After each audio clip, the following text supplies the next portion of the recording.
ఈ ఉపమానము భావమేమనగా, విత్తనము దేవుని వాక్యము. త్రోవ పక్క నుండి వారు వినువారు గాని నమ్మి రక్షణ పొందకుండానట్లు అపవాది వచ్చి వారి హృదయములో నుండి వాక్యం ఎత్తుకొని పోవును. రాతి నేల నుండి వారెవరనగా విన్నప్పుడు వాక్యమును సంతోషముగా అంగీకరించువారు గాని వారికి వేరు లేనందున కొంచెము కాలము నమ్మి శోధన కాలంలో తొలగిపోదురు.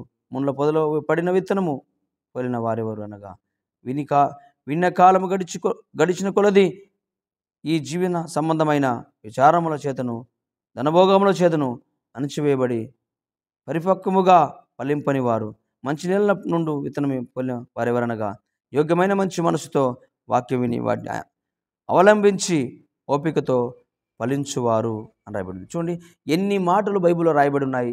మీరు చూడండి చాలా రకాల వారు సంఘంలో ఉంటారండి. చాలా రకాల మనుషులు వస్తారు సంఘానికి.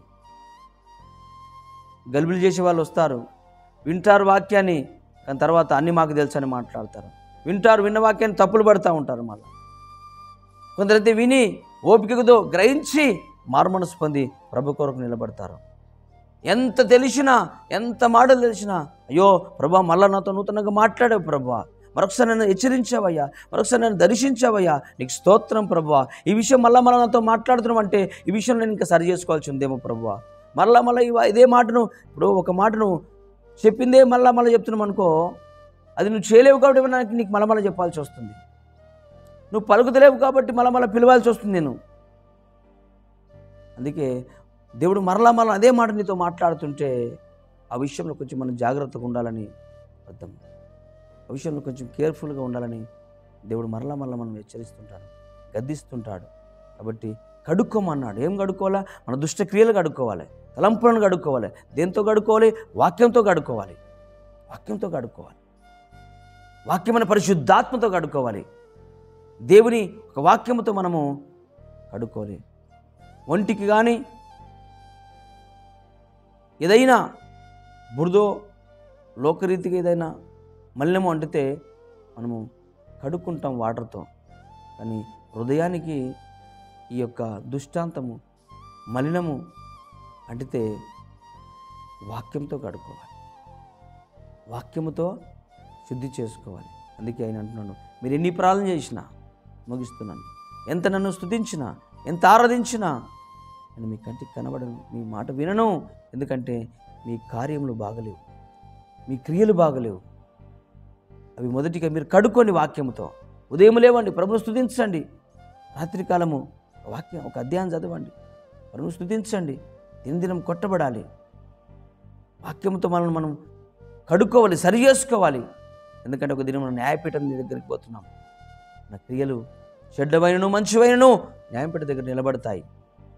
కాబట్టి మనము మిమ్మల్ని కడుక్కునుడి, శుద్ధి చేసుకునుడి,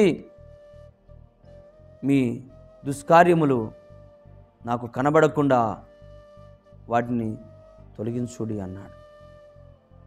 మనుషులకు మన పాపాలు కనబడకపోవచ్చేమో, మనుషులకు మన క్రియలు తెలవకపోవచ్చేమో, కానీ పరమునున్న పరిశుద్ధాత్మ దేవునికి ప్రతి ఒక్కటి తేటగా స్పష్టంగా కనబడుతుంటుంది.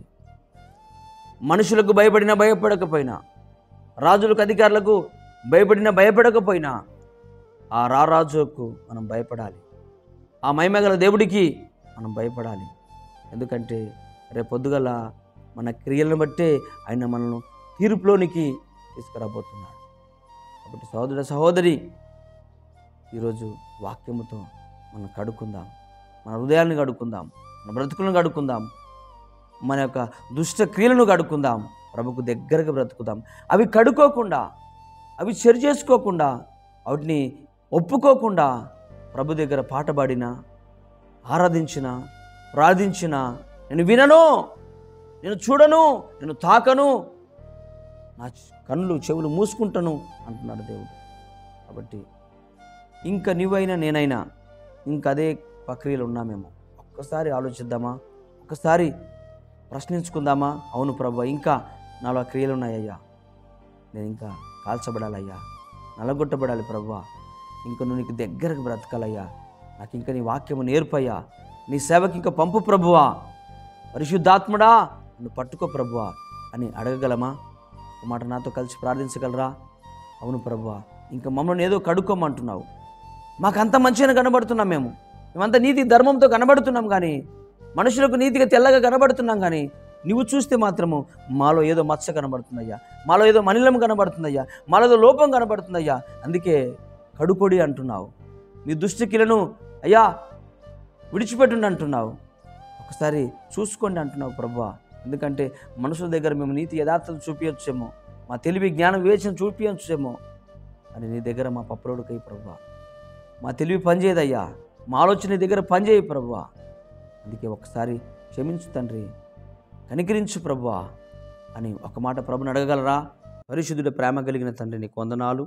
వాక్యంతో నాతో మాతో అందరితో మాట్లాడుకుంటూ వచ్చినావు. నీ దాసులలో చేసిన ప్రతి ప్రార్థన నీ పాదసన్నిధికి చేర్చుకోమని ప్రార్థిస్తున్నాం ప్రభువా.